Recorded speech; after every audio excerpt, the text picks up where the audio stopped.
présentation de toutsurlehockey.com.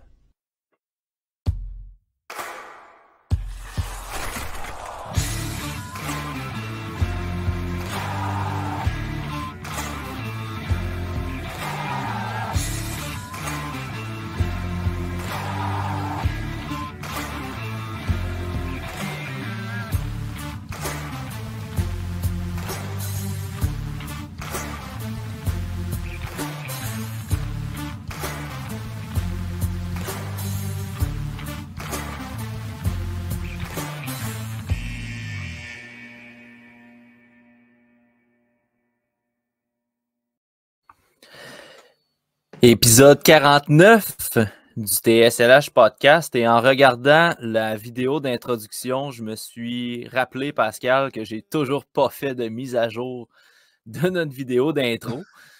C'est correct, ça finit par Yann Michak. Ouais. Qu'on va parler d'ailleurs dans l'épisode. Oui. On est le 3 mars. Ce soir, je suis accompagné de Pascal.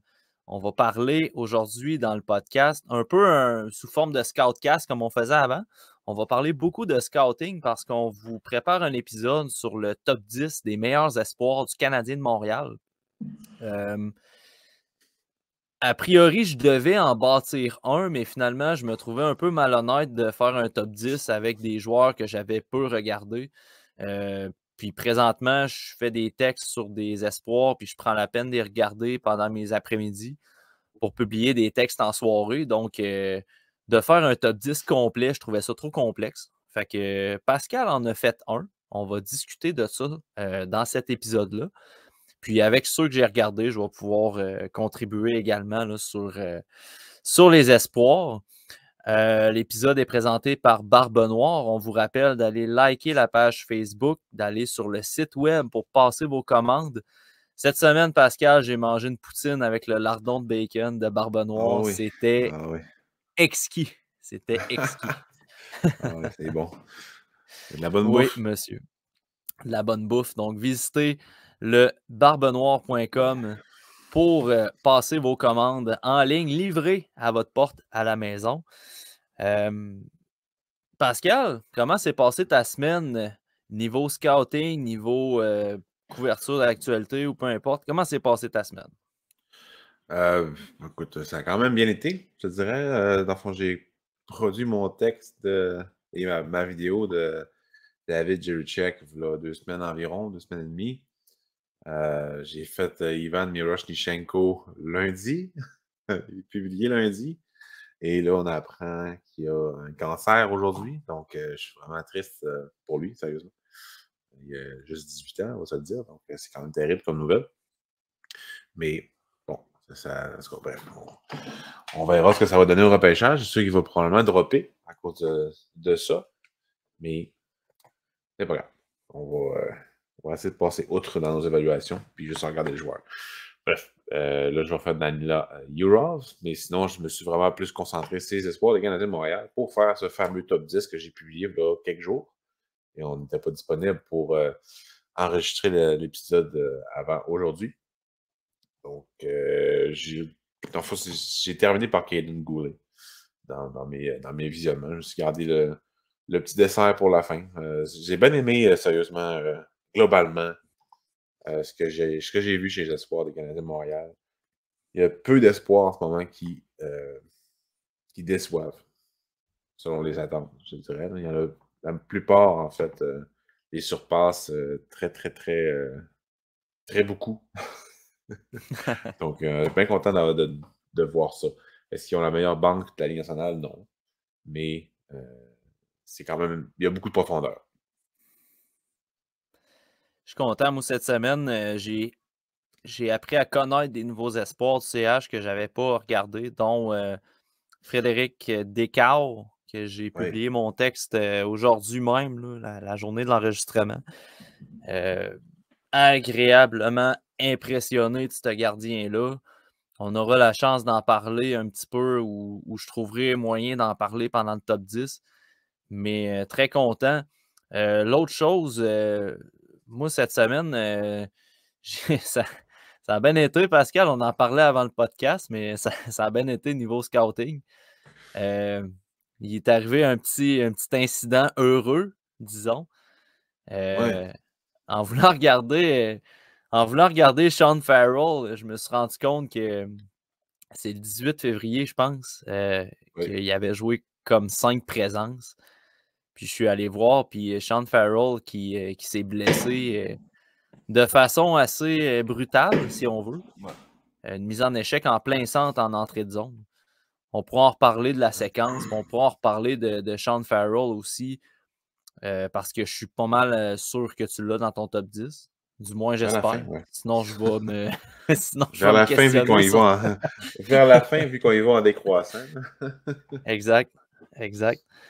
Mais bref, je prenais la petite tribune du TSLH Podcast pour encore une fois remercier Guillaume Lefrançois, journaliste à la presse, parce que ça m'a fait beaucoup chaud au cœur de voir qu'il a crédité tout sur le hockey pour le texte qu'on a fait sur Sean Farrell.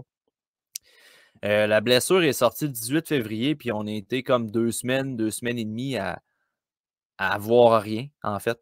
C'est comme si personne s'en était rendu compte que Sean Farrell était blessé de cette façon-là en plus. Il n'y a pas eu de gif, il n'y a pas eu de highlight, il n'y a pas eu rien. Il n'y a pas. Fait que ça m'a quand même surpris. Puis, je prends la balle au bon pour dire que c'est un peu pour ça que TSLH Espoir existe. C'est pour des situations comme ça. On les regarde, les matchs, puis on va remarquer des affaires souvent. On n'a pas besoin d'avoir des infos ou des scoops pour avoir des choses un petit peu plus exclusives à TSLH. Puis ça a été un bon exemple. Ça a été un exemple du travail. Puis là, ça a tombé sur moi. Puis, comme je dis, c'est un peu hasard, là, honnêtement. Moi, je m'alignais pour aller regarder Farrell. Ça aurait pu t'arriver à toi aussi, Pascal. Ça aurait pu arriver à Max s'il scoutait. Mais. Il s'en va, il doit dîner. Non, mais salut Max, on te salue. Là. Ouais. En plus, Max est à Ouais. COVID présentement. Fait qu'on souhaite qu'il aille bien présentement. Nos pensées sont avec lui. Mais bref, ça aurait pu arriver à n'importe qui, là, TSLH Espoir. Fait que là, c'est arrivé sur moi, tant mieux. Là. Mais c'est un peu pour ça qu'on a lancé ça. Puis je suis quand même content que Guillaume, à la presse, ait pris la peine de nous citer. C'est très apprécié. Pour un vlog, c'est vraiment le fun. Ouais, exact. Pour un blog, puis tu sais, c'est pas pour un potin, c'est pour quelque chose de sérieux. C'est quelque chose qu'on travaille quand même assez fort, puis tout. Fait que la petite reconnaissance qu'on a eue cette semaine pour le site, je parle même pas pour moi, parce que pour moi, je m'en fous. Je suis capable d'avoir de la reconnaissance dans la vie, dans ma job, dans mon milieu familial, mais je le prends pareil, parce que c'est le fun, mais c'est surtout pour le site. C'est pour tout sur le hockey. Ça a été vraiment plaisant. Puis je pense que la réponse des gens a été positive aussi. On a eu beaucoup de mots d'encouragement de plusieurs personnes qui ont salué notre travail. Donc, je prenais le petit moment pour remercier tout le monde. Je sais que Pascal. TSLH Espoir, c'est ton bébé, mais c'est le bébé à tous dans ça. Ouais. Moi, c'est ma spécialité, si on veut. Je produis juste des textes quasiment pour TSLH Espoir, des rapports d'observation, des rankings, des profils d'espoir. Donc, j'ai vraiment trouvé ça le fun. Puis, la réponse des gens par rapport aux années passées, mais le réflexe TSLH est de plus en plus là. Fait que, c'est le fun de voir ça. C'est sûr que le fait que le Canadien est vraiment en poche cette année, ça aide. Parce que les gens sont plus intéressés par le repêchage, mais quand même, les textes sur les espoirs des Canadiens pognent beaucoup. Ceux-là sur le repêchage pognent quand même aussi. Donc, moi, je suis vraiment content de la réponse des gens sur TSLH Espoir et sur le repêchage en général. C'est sûr que sur les réseaux sociaux comme Facebook, c'est moins populaire parce qu'ils cherchent plus à cliquer sur des trucs sur le Canadien. Mais sur Twitter, puis sur Google, ça pogne. Donc, non, c'est le fun. On est content. Ouais, puis ça nous motive justement à produire plus de contenu. Là. Moi, l'après-midi, quand je me tape des matchs, puis je regarde les espoirs dans le but de faire des rapports, ben ça me motive de voir que le monde sont intéressés à ça. Puis cette semaine, ça a été un bon petit boost de motivation qui nous mène justement à présenter un top 10 des meilleurs espoirs du CH. Parce que on s'était dit qu'après notre mid-season pour notre top 32 du repêchage 2022, ben, on allait faire une tournée des espoirs du CH. Puis c'est ça qu'on a fait. On s'est splitté un peu la tâche, Pascal, pour parler d'espoir à l'écrit. Mais on prend la balle au bon, puis on t'écoute sur un top 10 des meilleurs espoirs du CH. Prêt pour la 10e rang ou tu veux commencer avec tes mentions honorables ou comment tu veux débuter ça? Ben bon, peu importe. On peut commencer par les mentions honorables. Les mentions honorables, c'est pas nécessairement des joueurs qui n'ont pas des bonnes saisons ou qu'ils stagnent ou sont en régression. C'est plus qu'il y en a d'autres qui produisent vraiment plus ou qui ont une meilleure progression.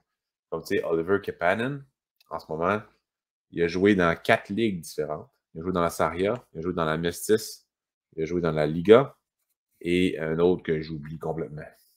Donc, ça n'aide pas. Le championnat dans 3 ligues. Dans 3 ligues différentes, puis après ça, 2 championnats internationaux. Fait que, tu sais, ça demeure quand même beaucoup. Puis c'est 4 équipes, 3 ligues, puis 2 tournois internationaux. Parce qu'il a joué dans 2 équipes dans la Liga. Puis, malgré cela, pour la Mestis et la Liga, il n'a pas changé de game par rapport à ce qu'il est capable de faire. Donc, j'ai apprécié ça, mais son offensive en ce moment, elle ne marche pas beaucoup, sauf en Saria, qui est la Ligue junior en Finlande. Là. Mais en ce moment, sa affaire à faire, c'est d'augmenter son tempo et jouer plus de pro, en fond. C'est très bien, mais son offensive n'est pas là. Fait que si je ne pouvais pas me mettre dans le top 10 en avant des joueurs comme Michak, Roy ou d'autres que vous allez voir tantôt, parce qu'il manquait un petit quelque chose. Mais il est tellement frêle. C'est un gars qui va probablement se développer physiquement sur le tard. Donc, vers 22-23 ans, c'est peut-être plus là qu'on va voir de quoi quel bois il se chauffe. Là. Mais bon, bref, c'est première mention honorable. C'est un espoir que j'aime bien. Là. Il y a un bon tir, il y a un bon instinct offensif, mais pour cette saison, ça a été plus difficile. C'est sûr que avec toutes les équipes dans lesquelles il a joué, c'est difficile. Norlinder, pas saison nécessairement à oublier, là, mais avec les blessures, la Ligue américaine, la Ligue nationale de hockey, il retourne en Suède, autre blessure. Là, non, là, il va falloir qu'il stabilise encore une fois sa situation. Il va finir la saison en SHL, il va faire les séries avec Frölunda, qui est une des meilleures équipes au pays, en Suède. Puis l'année prochaine, il viendra en Amérique du Nord. Il va avoir une place probablement pour lui sur la dernière paire au 7e. C'est le genre de joueur que je crois que Martin Saint-Louis va pouvoir vraiment mieux gérer que Ducharme. Parce qu'il rely, dans le fond, il se base sur la capacité du joueur à faire des jeux, à lire le jeu. Et Norlinder, à mon avis, est bon là-dedans. Et il va pouvoir se faire pardonner ses erreurs. Parce que les erreurs, on l'a vu, et il en faisait. Le monde, il pensait que ça allait être pas une vedette nécessairement, là, mais il se faisait vendre un joueur vraiment de qualité, élite. C'est pas ça, là. C'est un choix de 3e ronde qui a été repêché à 19 ans. Il faut être conséquent par rapport à ça. Oui, il était bon en Allsvenskan, puis en SHL pendant les séries. Et à part ça, il a toujours eu de la misère. Là. Fait que là, il est arrivé ici, il dit bon, mais on vous l'avait dit, TSLH Espoir vous sert à ça aussi. Ça ne sert pas nécessairement à mousser les espoirs, ça sert à donner le vrai portrait de ce qu'ils font sur la glace. Dans l'univers, on le dit depuis le départ. Il y a des qualités, mais ces qualités vont être difficiles à transposer en Amérique du Nord à cause de la rapidité et tout. Fait que là, moi, je crois que Saint-Louis pourrait sortir des bonnes choses de Norlinder. On verra l'année prochaine. Norlinder, c'est le prochain d'ailleurs espoir que je vais regarder pour ma tournée des rapports de progression. C'est à ton tour. Je vais probablement le regarder demain, donc vendredi, si je suis capable, évidemment. Puis j'ai bien hâte de voir parce que je ne l'ai pas regardé depuis qu'il a été retourné en Suède après son passage dans l'organisation du CH. J'ai hâte de voir sa progression. J'ai hâte de voir aussi si Edvinsson est toujours aussi efficace dans son équipe, puis d'être capable de comparer les deux, même si on s'entend qu'il y a un contexte aussi. Là. Norlinder est plus vieux, il a de l'expérience en Ligue nord-américaine. Mais j'ai hâte de voir, de pouvoir comparer les deux parce que pour moi, si Edvinsson est encore supérieur à Norlinder, mais de vraiment beaucoup en Suède, ça se peut qu'il y ait un autre red flag qui me monte aux yeux là, pour Norlinder. C'est sûr. Puis, tu sais, il y a Dmitry Kostenko aussi en Russie que j'ai mis dans la mention honorable. Il y avait vraiment eu un départ canon au début de l'année en Russie dans VHL, qui était sur le bord, en voie de battre des records dans VHL pour tout joueur de son âge. Puis, du jour au lendemain, quand on a dit qu'il était sur le bord de battre des records, il a arrêté de produire. Son temps de jeu n'a pas nécessairement baissé, mais il était utilisé différemment. Et c'est pas un joueur qui est nécessairement bon dans sa zone, vraiment pas. Il prend beaucoup de chances, il fait beaucoup de risques. Et ça paraît. C'est vraiment un Norlinder plus jeune en Russie. C'est vraiment le typique défenseur similaire. Ils ne sont pas totalement similaires, mais ils se ressemblent beaucoup. Donc, si j'ai mis dans mes mentions honorables, je crois qu'au début de l'année, je l'avais aussi dans mes mentions honorables parce que justement, il y avait des petits problèmes à ce niveau-là. Jakub Dobeš, Cayden Primo, je les ai mis dans mes mentions honorables. Je n'ai pas regardé des cas cette année encore, à part dans des croisements, dans des examens croisés, je ne me suis pas vraiment concentré dessus. Dobeš, tu le décris vraiment mieux que moi à ce niveau-là, mais je vois où ton amour de Dobeš provient. Je ne suis pas un expert des gardiens de but, mais quand tu le regardes jouer, tu fais comme, il est le fun. Un gardien spectaculaire, pas nécessairement spectaculaire, genre tout le temps déporté, donc il faut qu'il se dépasse, mais agressif. Moi, j'aime vraiment ça, ce genre de goaler-là. Puis il est exactement ça, ce que Cayden Primo n'est pas. Mais il demeure un prospect LNH que j'ai mis dans le mention honorable. Tu peux sûrement parler de Dobeš un peu plus que moi. Là. Ouais, ben c'est. En fait, Dobeš, j'en parlerai peut-être plus tard parce que pour moi, il serait dans le top 10. Ouais. Je vais cibler en haut de qui il pourrait être parce que sans établir un top 10, à mes yeux, avec les espoirs que j'ai vus présentement pour le CH, je sais un peu où, Ouais. quel je mettrais avant qui.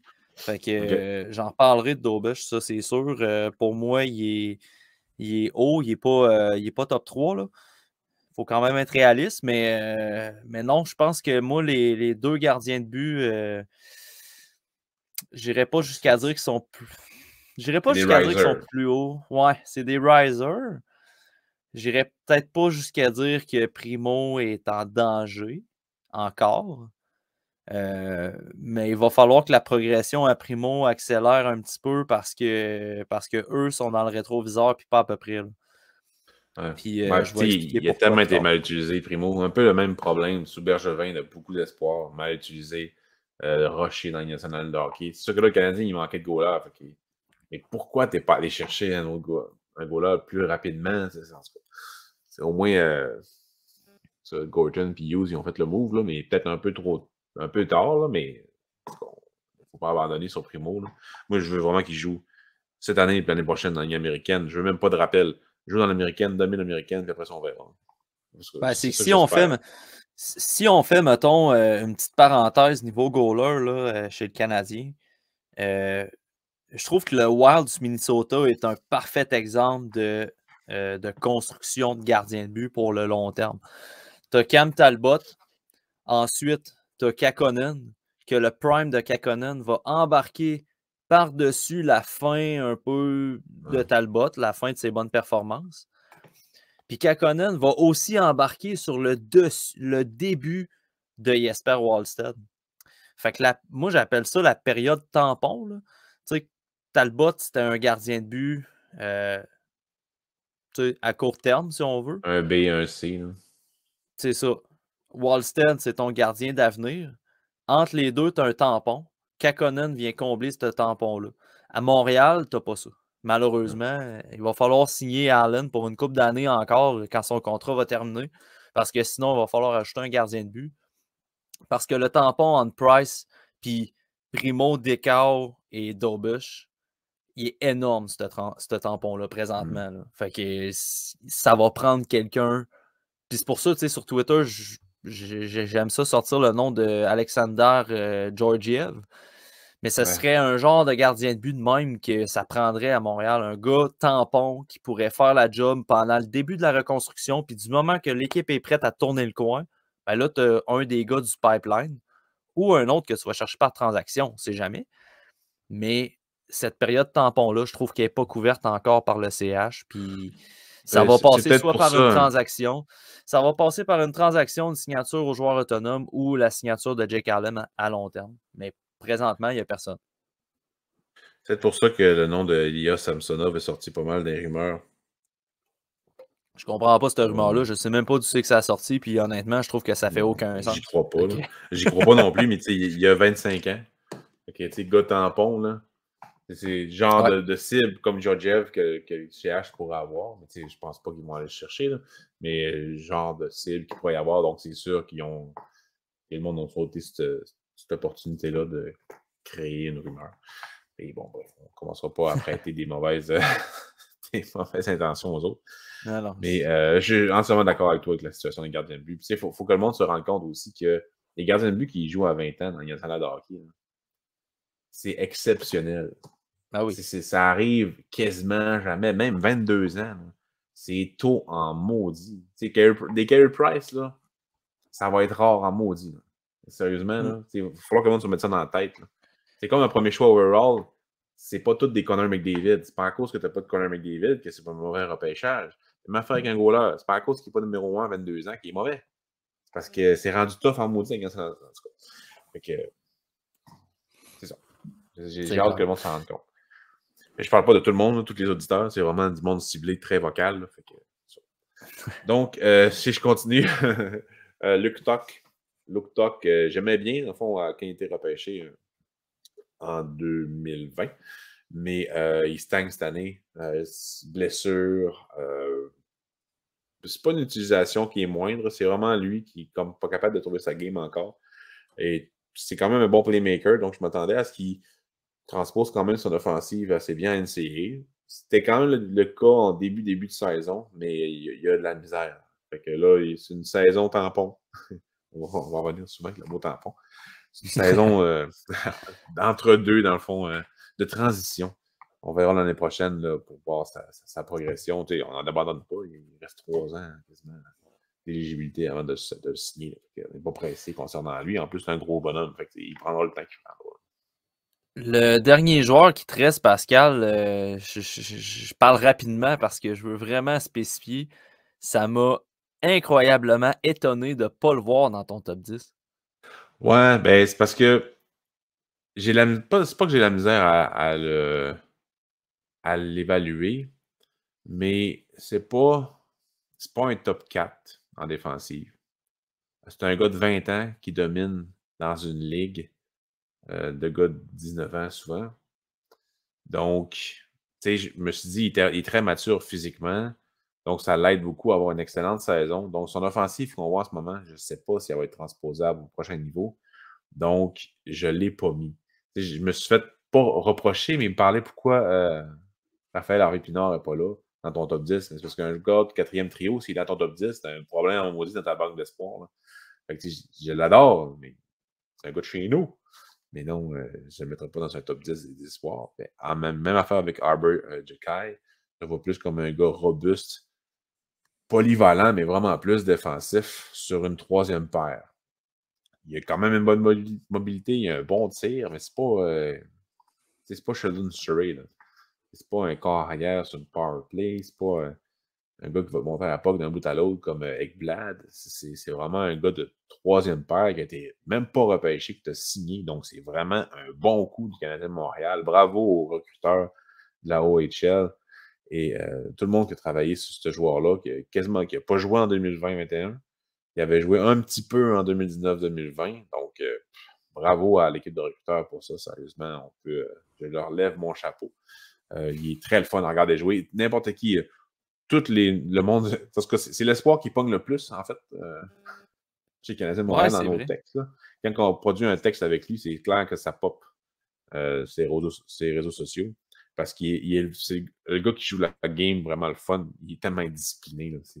C'est n'importe quoi. Il a une petite moustache, il se bat, il knock un gars, il va faire le petit signe, genre, KO, il fait dodo. En tout cas, il est le fun, mais puis il va être la suspendu OHL, 6 matchs pour ça. ouais, la OHL est aseptisée. Fait que, dans LHJMQ, ça sera encore plus drôle. Ça sera un dieu dans LHJMQ. Dans OHL, c'est comme non, faites pas ça, t'es pas gentil. Fait que dans la Ligue américaine, il va tellement être le fun. Les Canadiens, les partisans vont l'adorer, ce gars-là. En plus, il a un nom bizarre. Il y a tout, il y a le Dans... swag. Mais j'ai pas mis dans le top 10 parce qu'il n'y a pas un potentiel super gros. Là. Fait que je me suis arrêté. Puis, à chaque fois que je mettais un joueur, je dis, ah, c'est vrai, il me reste une Jackal. Peux-tu le mettre là? Non. Peux-tu le mettre là? Non. Il aurait pu être 10e, mettons. Mais il faut comprendre pourquoi. Je ne l'ai pas mis 10e. Mais tu parlais de Chakai en LHJMQ. Je te dirais que pour amener un comparable un peu situationnel, là, pas au niveau des performances puis du talent, quoique le talent pourrait se ressembler. Louis Crevier avec les Remparts, excellent défenseur. Je le vois beaucoup cette année. Ouais. C'est un méchant bon défenseur qui est physique. Il se fait pas tasser du devant du filet. Il a un tir vraiment puissant. Sérieusement, c'est un gars qui a très belle progression. Tu sais, il a été repêché beaucoup plus loin que Evan Noss, de mémoire. Evan Noss, c'est en deuxième ronde ou en troisième, Evan puis lui, Noss, c'est en deuxième septième ronde. ronde. Crevier, c'est ça, c'est septième En ronde septième. en overager, par exemple.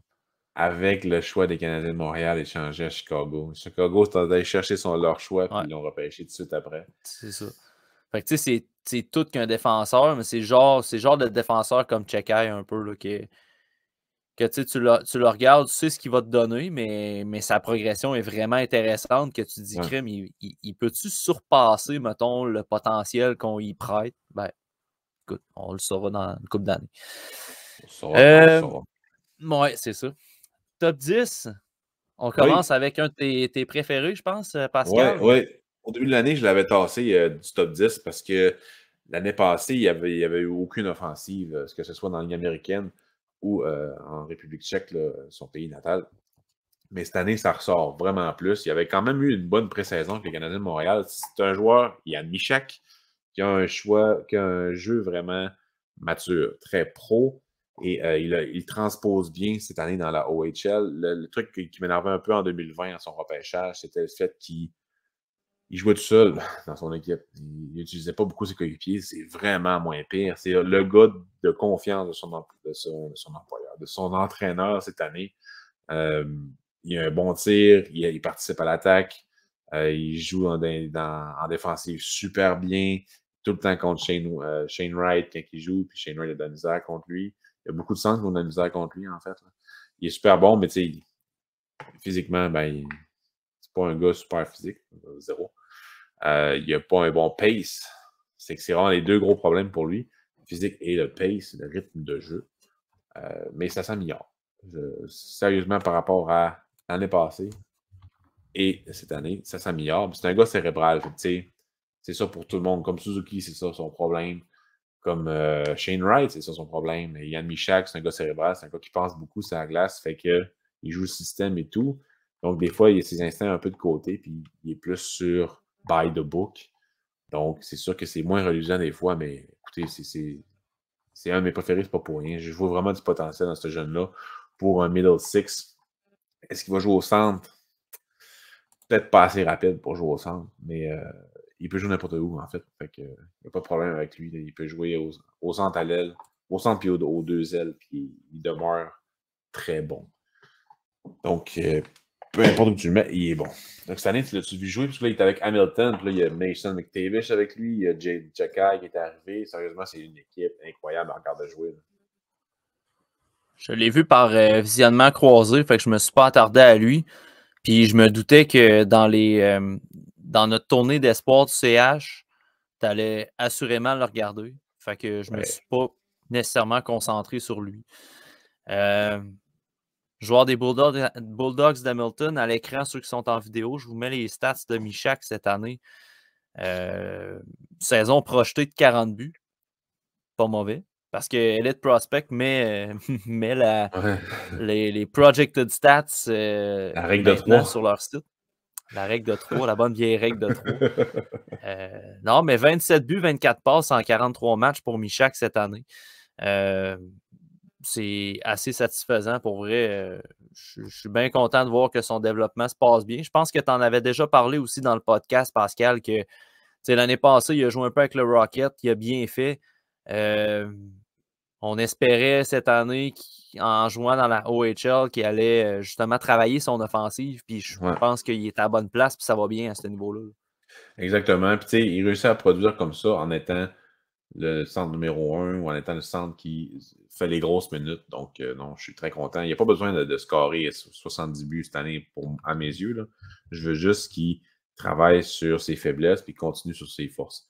Fait que, il joue près du net. Fait que, moi, je suis vraiment content de voir ça. Donc, non, je ne pouvais pas l'enlever du top 10. Jacky aurait pu être 10e, mais je crois plus en le potentiel de Michak de devenir pas un joueur de troisième trio ou de quatrième trio, mais peut-être de deuxième. Tu sais, pas pour le comparer, mettons Lekonen. Tu peux jouer sur le troisième, sur le deuxième à l'occasion. Mais Michak, c'est un peu le même genre. Il va jouer sur le troisième, puis avantage numérique, ce que Lekonen ne faisait pas avant cette année. C'est ça qui est le fun pour lui. Mais jouer sur une unité spéciale, sur le troisième, sur le deuxième, genre Michak, selon moi, c'est le genre de joueur que tu peux faire ça. Est-ce qu'il pourrait compter 20 buts? Peut-être, s'il est plus rapide. Donc, vas-y. 9e rang. 9e rang. Ouais. Un premier joueur, un premier joueur des Huskies de Northeastern. On y va avec Jaden Struble, mon Pascal, au 9e rang. Qu'est-ce que tu aurais à nous dire pour Struble, qui, en passant, je tiens à le dire, on en reparlera après que tu nous aies parlé de sa progression. Mais moi, personnellement, je ne l'aurais pas mis dans le top 10. Ouais. Parce qu'il me déçoit beaucoup cette année. Fait que j'ai hâte de t'entendre à ce sujet-là. J'ai pas désespéré contre lui. Tu sais, il y a une entrevue de TVA qui ont parlé. Je pense que c'était à Jordan Harris ou c'était à lui, je ne me rappelle plus. Comme quoi que Northeastern, cette année, était vraiment plus défensif. Au niveau des défenseurs à l'offensive, c'est vraiment moins prononcé cette année. Ils ont moins de largesse, si on peut. Ils ont moins ils sont moins backés. Pas backés, mais ils ont moins de jeu. Ils ont moins de jeu. Fait que, fait que c'est plus difficile pour lui. Mais il pourrait vraiment en donner plus à ce niveau-là. C'est un gars que dès son repêchage, il a la mobilité, il a le physique, il a l'attitude pour être vraiment méchant. Puis ça, ben, c'est pas donné à tout le monde d'être capable de répondre aux coups aussi. Mais il n'y avait pas la santé. Et il y avait des problèmes avec ses décisions avec la rondelle. L'année d'après, c'était moins pire, c'est-à-dire l'année passée. C'était vraiment moins pire au niveau des décisions avec la rondelle. Mais il n'y avait pas la santé. Cette année, il y a la santé, ce qui est vraiment bien. Niveau physique, c'est encore là, mais je le trouve vraiment moins méchant. Donc, probablement qu'il faut qu'il soit plus discipliné. C'est sûr que c'est un ordre de son employeur, de son entraîneur. Donc, probablement que les crush-checks en avant du net, puis les grosses mises en échec pour pas blesser l'adversaire, mais vraiment le mettre en échec, c'est genre, fais pas ça. Puis en offensive, ben, il s'aventure pas beaucoup en offensive. Avant, ce que j'aimais pas de lui, c'est que ça, il monte en offensive, puis ça donnait jamais rien. Cette année, des fois qu'il monte, ça donne un peu plus de choses. Il y avait une progression l'année passée, encore une progression cette année, mais ça arrive vraiment moins.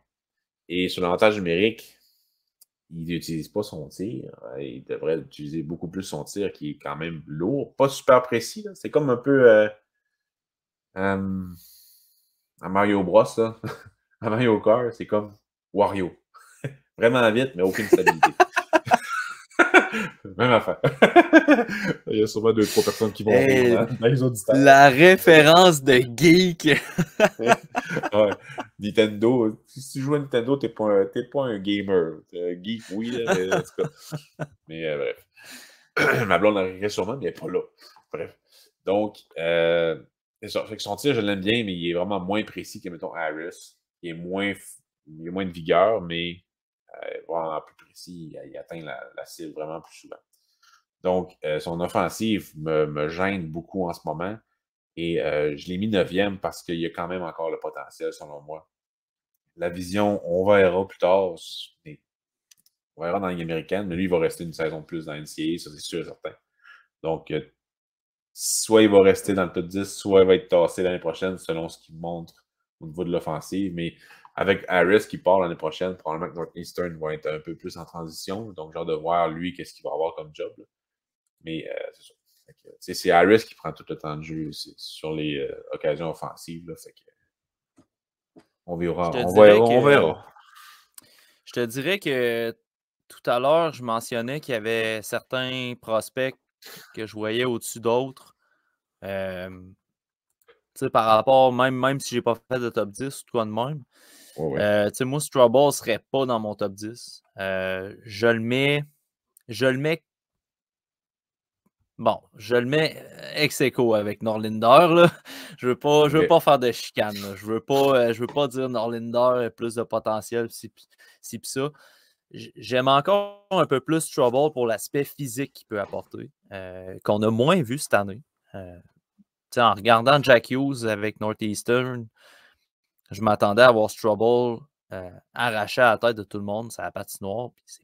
C'est pas vraiment le cas. Fait que ça m'a déçu un petit peu.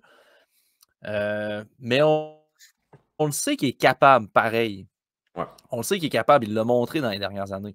Fait que c'est pour ça que j'aurais tendance à dire que Strawball demeure un petit peu plus intéressant que Norlinder, mais je trouve que cette année, j'aurais aimé ça un petit push offensif, là, un petit peu plus de drive offensivement. Lui ici, dans son entrevue avant de la saison, là, à Martineau, je pense, là, Anthony Martineau de TVA Sport, il était là, cette année, je veux utiliser mon tir, je vais en montrer plus que le monde. Mais il n'avait pas encore commencé à jouer. Puis là, en fin de compte, l'équipe est plus défensive. Puis on dirait que c'est un lion en cage. J'ai hâte de voir l'année prochaine, ça va être mieux. Non, c'est ça. Puis en termes de prospects que j'ai regardé, je te dirais qu'au 9e rang, dans le coin du 9e rang, là, mais au-dessus de Strawball, je mettrais Descartes. Je mettrais le gardien de but danois. Puis sans faire un profil complet pour pas qu'on s'éternise non plus, vous pouvez consulter là, le profil complet sur le site de Tout sur le hockey. Il est dans la section TSLH Espoir. Mais je trouve que c'est un gardien qui a vraiment, vraiment une belle technique. Il est très. Je te le dis en privé, Pascal, il est plus, mettons, classique, c'est ça. Je me souviens pas le terme que je t'ai dit exactement dans notre discussion, mais oui, il est plus un style classique. Puis ce que j'adore de sa technique, c'est que son papillon, il reste grand. C'est un gars de 6 pieds 5, puis il vient pas se recroqueviller sur lui pour gauler comme s'il en mesurait 6 pieds 2, mettons. Son 6 pieds 5, il l'utilise parfaitement. C'est un gars, là, son tronc, il va tout le temps le garder haut, puis il va le garder square, dans le fond, pour venir absorber la rondelle.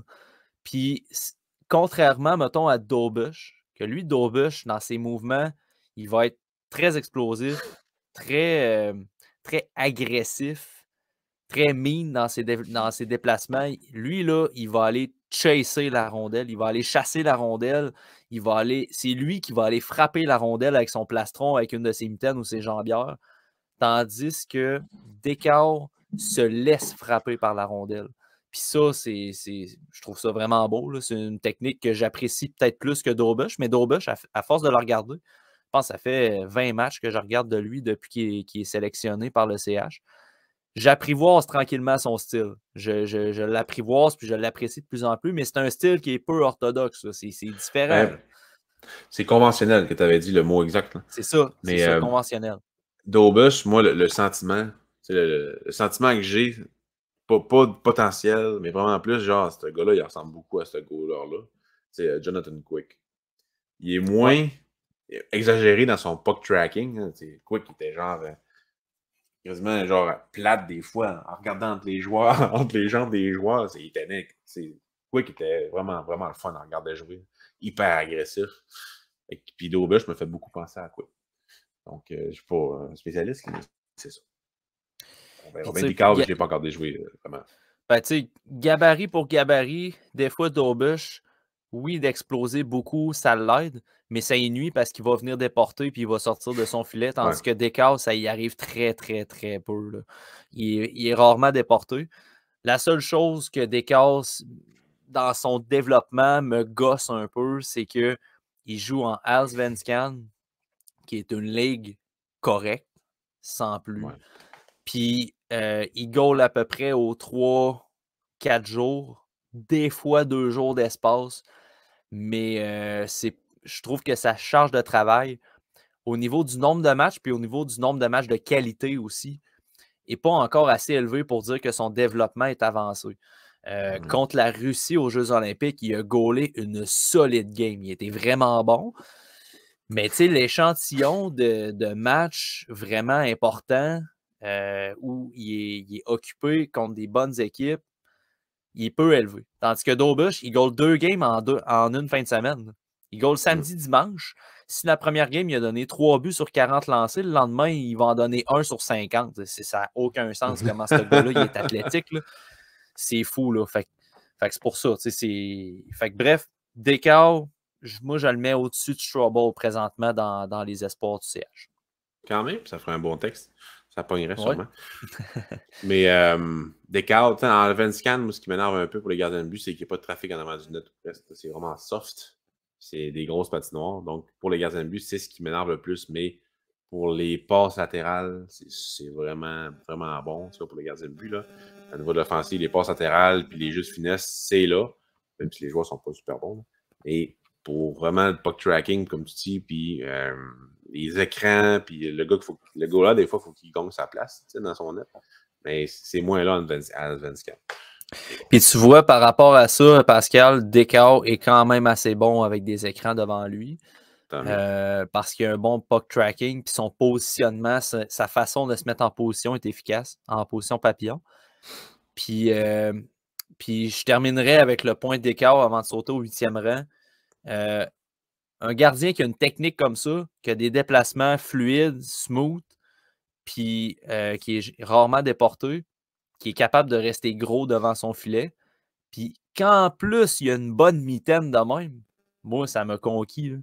Hey, Descartes, là, c'est pas. Non, mais c'est pas le classique goaler que il va venir boxer à rondelle. Là. Souvent, les gardiens n'attrapent pas à rondelle. Là, ils vont boxer en contrôlant quand même le rebond aussi qu'ils vont l'envoyer. Descartes, lui, il l'attrape la puck. Là. Puis il l'attrape s'il est en haut au-dessus de sa tête ou s'il est high glove, là, la mitaine haute, là, tout ce qui est en haut de son pec, là, ça passe pas. Là.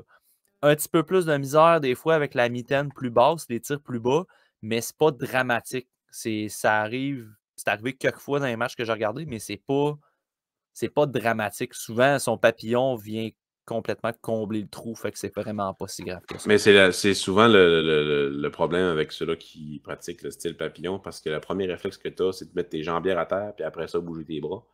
Donc, ça crée vraiment un espace le monde ne voit pas, mais ici, là, donc ça va être. Carey Price a le même problème, en fait. Donc, c'est ça. Même affaire du côté du bouclier. Je monte là, mais peu importe de bas, parce que moi, je goal comme ça. C'est vrai. Puis tu vois au 8e rang, parce que je fais le tremplin vers le 8e rang, je vois le nom que tu as mis là. Moi, je ne l'ai pas vu cette année. Ça n'a pas donné que je regarde des matchs des Remparts contre lui. Je ne l'ai pas scouté non plus. Fait que j'aurais tendance à mettre Dobush 8e. En fait, en fonction des noms que tu as mis, là, je dirais Descartes 9e, Dobush 8e. Pour moi, ça serait pas mal ça. Dobush, pour les raisons que j'ai énumérées dans mon texte disponible sur le site puis que j'ai parlé depuis tantôt. Mais pour toi, au 8e rang, c'est un joueur de la LHJMQ qui joue avec les Titans de l'Acadie Batters, Riley Kidney. Riley Kidney. Je suis content parce que l'année passée, il ne m'a pas tombé dans l'œil. J'ai plus regardé Cole Hawkins, son coéquipier, qui était plus gros, plus sauvage un peu. Puis Kidney, ben, c'est le plus petit centre vraiment responsable, assez rapide, mais pas. En tout cas, un peu le même problème que Yann Michak. Il n'y avait pas nécessairement le pace le plus haut. Je ne jouais pas dans les zones payantes et tout. Cette année, il a transposé son jeu des séries. Parce qu'en série, il était vraiment excellent l'année passée. Et là, ce qu'on voit cette année, c'est vraiment ça. Mais il y a encore un petit problème au niveau de. Ça ne sera jamais un joueur un peu comme Plekanec qui va jouer l'homme, être physique. C'est vraiment un gars intelligent cérébral qui va avoir un bâton vraiment bon pour ces 1 contre 1 en offensive et en défensive. C'est un joueur que j'apprécie de plus en plus. Pas mon préféré là, dans Manque d'espoir. Je l'ai mis en avant de Yann Michak, malgré le fait que j'adore Michak, parce que je vois son potentiel qui peut être plus offensif que Yann Michak, sa tête, comment il pense la game, parce que sa capacité de fabricant de jeu est vraiment excellente dans la GMQ. Là. Pas pour rien qu'il est dans les meilleurs pointeurs cette année. C'est vraiment impressionnant ce qu'il fait en ce moment. Et ce qui est fun, c'est qu'il va être capable de faire la pression sur l'adversaire. Et dès qu'il y a la rondelle à part, ça crée une occasion de marquer pour ses coéquipiers, ou bien il dirige la rondelle au net. Fait que, tu sais, sa façon de faire est pro.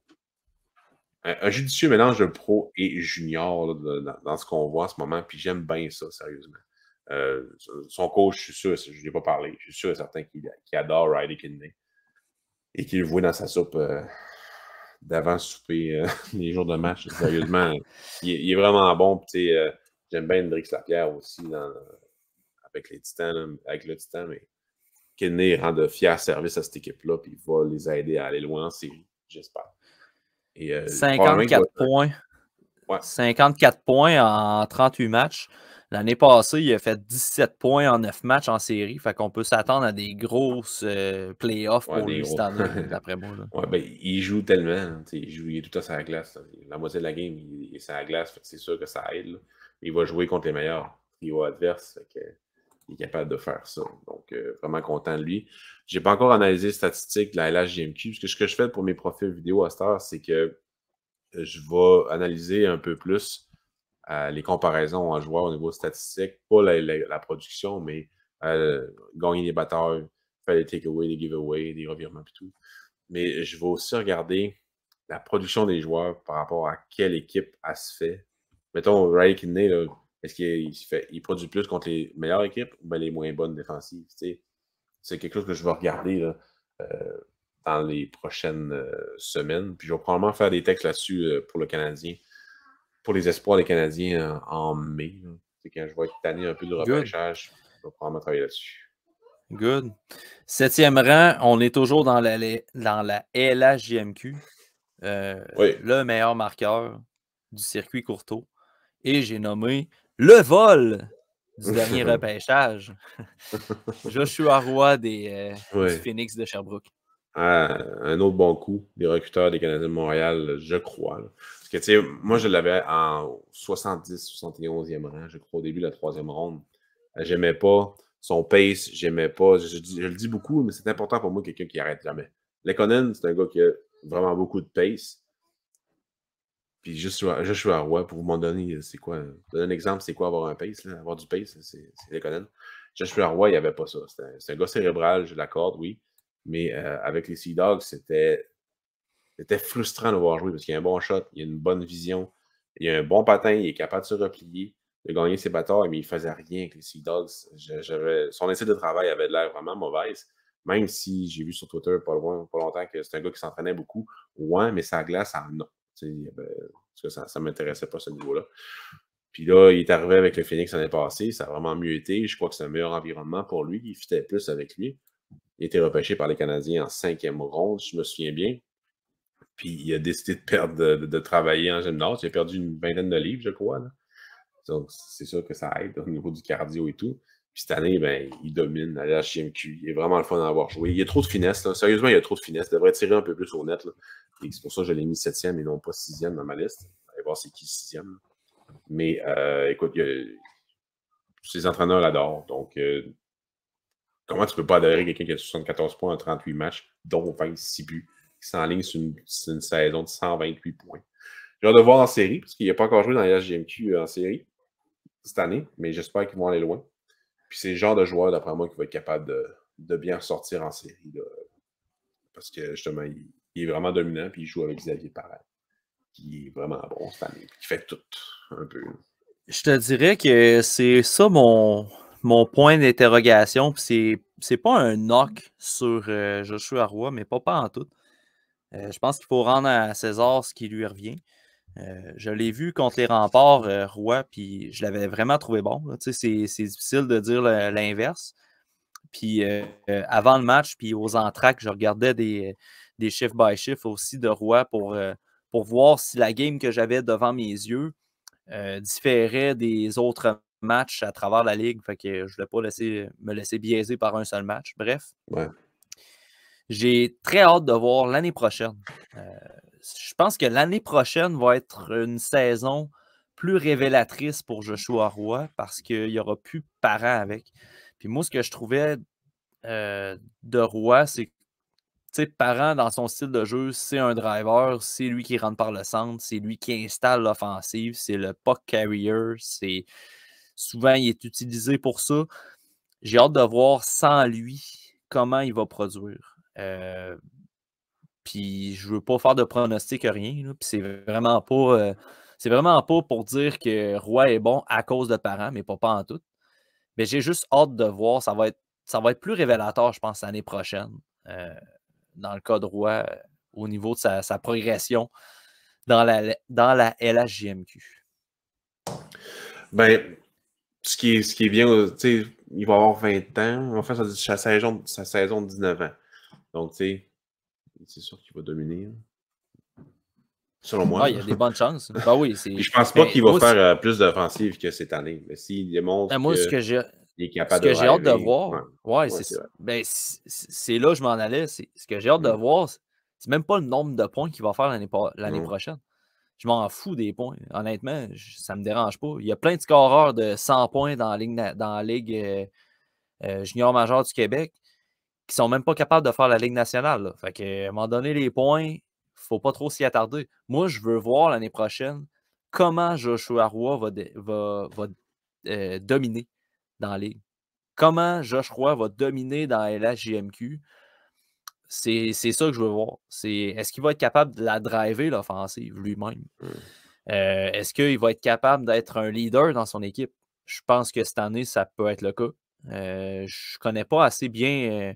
En fait, je connais un des assistants, je pourrais demander, là, mais je ne suis pas assez proche de l'environnement pour savoir si c'est un bon leader. Mais moi, c'est ça que je veux voir l'année prochaine.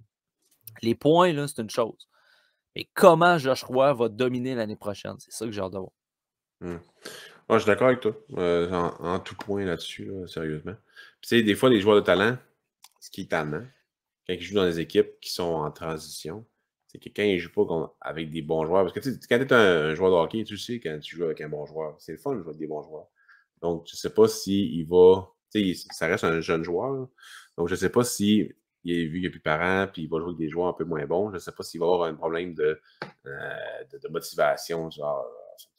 Il va-tu se fâcher? Il va-tu perdre confiance? C'est ça. C'est ça, moi. Je te dis, c'est l'année prochaine, moi, qui va être révélateur pour lui. Dès l'année prochaine, c'est là qu'on va pouvoir dire est-ce que c'est un vol ou non. Il est bon, il est pas bon. 6e rang, un petit joueur du Rocket maintenant qui a de l'expérience avec le CH, mais quand même, qui est venu un peu par la bande à cause des blessures. 6e rang, Jesse Ilonen que tu as mis là. Je l'ai mis un peu plus haut que j'aurais peut-être mis au début de la saison parce qu'il m'a montré qu'il était capable de jouer dans le national de hockey. C'est un gars qui est super bon dans les deux sens de patinoire, très rapide, bon shot, c'est l'avantage numérique, il est super bon. Donc, je pense que ça va se transposer dans la Ligue nationale de hockey. Il va remplacer sûrement les joueurs qui vont quitter cet été. J'espère que ça va être que Yoel Arma va partir et qu'il va prendre sa place personnellement l'année prochaine. Gallagher au pire, ou Lekonen, peu importe, là, sérieusement, j'espère qu'il va jouer sur le 3e trio l'année prochaine. Dès l'année prochaine. Dès l'année prochaine, on va être cancé. Mais je crois en lui. Puis quand je le regardais en Finlande, c'est la dernière année qu'il était en Finlande, c'était dégueulasse. Il avait fait 7 points, puis il jouait 10 minutes par match, puis on savait qu'il était capable de dominer cette ligue-là, mais ça allait pas bien. On regardait un match, c'était vraiment plate à regarder. Donc, qu'est-ce qui se passe? Puis là, il arrive avec le Rocket de Laval, il fait 17 en 29, 9 buts. On dit, OK, il est là. Cette année, ça va super bien avec 23 en 34, puis il a fait 2 points en 7 matchs avec le Canadien de Montréal. Ce gars-là, Je pense pas qu'il va arriver sur le top 6 des Canadiens de Montréal. Peut-être de temps en temps, puis avec l'avantage numérique, il est capable de faire 15-16 minutes de jeu avec ça. Mais tu sais, faut pas voir ce gars-là comme une vedette. C'est un gars d'utilité, avec un assist de bon shot et une bonne mobilité. Donc, il faut que le monde s'attende à ça. Ce qui est très bien pour un choix de deuxième ronde, sérieusement. Il est très près de la nationale de hockey. Et cette année, c'est parfait qu'il soit à Laval. Parfait, parfait, parfait. Il s'améliore de match en match. Puis c'est ce qu'on veut voir pour lui. Je l'ai mis 6e parce que j'ai confiance en son potentiel. Il prend du poids en ce moment. Il est vraiment. Sa force physique est vraiment sous-estimée. En Finlande, il était capable de briser n'importe quel plaqué. C'était vraiment intéressant. Puis tout le monde me disait qu'il était soft. C'est comme, il n'est pas soft. Je leur envoyais cette vidéo-là. Il était comme, oh, mais personne qui a dit ça. Ben, moi, je l'ai vu jouer. Il n'est pas soft. Il plaque pas. C'est pas un gars qui plaque. Mais il ne sera pas dominé physiquement par n'importe qui. Je parlais de ça sur Twitter récemment. Lorsqu'on abordait les spéculations concernant Artturi Lehkonen. Je disais que c'était un joueur que j'apprécie dans l'alignement. Lehkonen, c'est le genre de joueur que je défendais quand tout le monde disait qu'il n'y avait pas de shot. Mais je disais que c'était un joueur qui avait son utilité chez le CH, puis que son développement est constant, lent, mais constant. Puis des joueurs comme ça, et c'est merveilleux dans le développement, ça t'en prend. Est-ce que, à ton avis, si jamais Lehkonen part, j'ai souvent répété que Artturi Lehkonen, avec une bonne offre, c'est un gars qui est remplaçable dans un alignement. Fait que moi, je le laisse partir. Puis c'est la réalité du marché de Montréal présentement. Est-ce que tu penses qu'un joueur comme Jesse Elonen peut être justement ce type de joueur-là à la Lehkonen, qui est un joueur, à mon avis, qui est remplaçable dans un alignement? Exactement. Moi, c'est vraiment ça. Tu sais, il faut que tu en développes des joueurs de même qui ne coûtent pas cher et que tu sais qu'est-ce qu'ils vont leur donner. C'est toi qui as formé, c'est toi qui as développé. Il faut que tu en repêches des joueurs de même. C'est le gros problème de Marc Bergevin, ça a été ça. Il était tellement pas bon pour trouver des joueurs de la nationale de hockey de profondeur ou des deux premiers trios qu'il fallait qu'il aille les chercher à gros prix sur le marché des joueurs autonomes ou en transaction. Donc, tu as Artturi Lehkonen qui t'a coûté un choix de deuxième ronde quand tu l'as repêché. 7-8 ans plus tard, ben, tu vas pouvoir le changer peut-être contre un excellent espoir alors que ton équipe est en transition, ou un choix de première ronde. C'est clair que je dis oui. C'est sûr et certain que je dis oui. J'adore Lehkonen. Sérieusement, j'adore ce gars-là. Puis je pense qu'il y a un impact vraiment important dans le vestiaire au niveau de, comme Toffoli, au niveau du leadership. Mais c'est une business. Il faut que tu fasses avancer ton équipe à long terme. Puis Lehkonen, tu peux le remplacer. Donc, si tu es capable d'aller chercher des bons assets, pourquoi tu le garderais alors que tu ne feras pas les séries? Ce gars-là, il peut rendre les livres de Toronto, sérieusement, avec ce joueur-là et un meilleur défenseur comme Sherrod, mettons. Tu leur donnes Lehkonen, Sherrod, c'est une bien meilleure équipe que ce qu'il y a là, sérieusement. Ah oui. C'est en tout point. Là. On dirait que souvent, on a peur que Lehkonen, une fois qu'il se ramasse ailleurs, fasse 30 buts, puis 40 passes, puis qu'il devienne une vedette. Ça n'arrivera pas. Ça n'arrivera pas. Puis si ça arrive, j'espère qu'il y a quelqu'un qui va ressortir ce clip-là, il va me taguer sur Twitter, qui va me dire « Hey, Paradis, t'es dans le champ? » Parce que je vais dire « Oui, j'étais dans le champ. » Mais ça n'arrivera pas. Tout le monde est dans le champ, tant ça. Non, mais tu sais, je veux dire, mettons, là, t'es le Canadien, tu repêches un gars comme Lehkonen, tu profites de toutes ces années, tu maximises toutes les années qui t'ont coûté pas cher, qui t'ont rendu tous tes services-là. Puis au moment où sa valeur atteint son pic, tu l'échanges contre un choix de première ronde puis un espoir. Puis tu as un gars comme Ilonen qui va prendre sa relève encore à bas prix, puis qui va faire la même affaire encore pendant 4 ans à bas prix. Je m'excuse, là, mais c'est du asset management et c'est une excellente nouvelle pour le recrutement. Là. Je veux dire, ton joueur, là, tu l'as repêché pour une X raison. Il t'a donné des bons services à bas prix pendant 5, 6, 7 ans. Tu l'échanges contre un choix de première ronde puis un espoir. Même s'il fait 25 buts ailleurs, tu as quand même réussi pareil en tant qu'organisation avec ce joueur-là. Là. C'est sûr qu'il faut que tu repêches bien avec le choix de première ronde ou que tu développes bien cet espoir-là. Mais au moment de l'échange, ce genre d'échange-là, il faut que tu regardes sur le moment de l'échange. Parce que la personne qui te donne un choix de première ronde, si toi tu repêches bien, il perd l'échange. Mais sur le moment de l'échange, l'équipe qui achète Lekonen, ils sont gagnants. Là. Ah Ils oui. sont gagnants Ah oui. pour eux autres, puis toi, tu es gagnant pour toi, parce que ce gars-là, il ne sert à rien pour ton futur. Fait que, tu sais, le monde a tendance à voir, dans 5 ans, on va voir c'est qui a eu le meilleur sur cet échange-là. Mais il n'y a pas juste cet aspect-là dans un échange. Un échange, c'est sur le moment, c'est qui a gagné. Les deux, parfait. Dans 5 ans, c'est sûr que c'est celui-là qui va avoir le meilleur jeune joueur dans l'échange qui va gagner. Mais c'était pas ça le but de l'équipe qui a acheté le joueur. C'est comme Suzuki, Tatar, puis choix de deuxième ronde contre Pacioretty. Les Canadiens, ils ont l'air gagnants là-dessus. Mais Pacioretty, il est vraiment bon avec les Golden Knights. Il n'y avait pas besoin d'un espoir. Il y avait besoin d'un joueur. Premier trio, c'est ça qu'ils ont eu. Ils sont contents. Les Canadiens aussi sont contents. Hein. Les Tatars, ils auraient dû l'échanger. Il aurait été vraiment, vraiment, vraiment content. Ça n'a pas arrivé. Là. Mais tu as Suzuki. Évaluer les échanges, là, c'est vraiment difficile.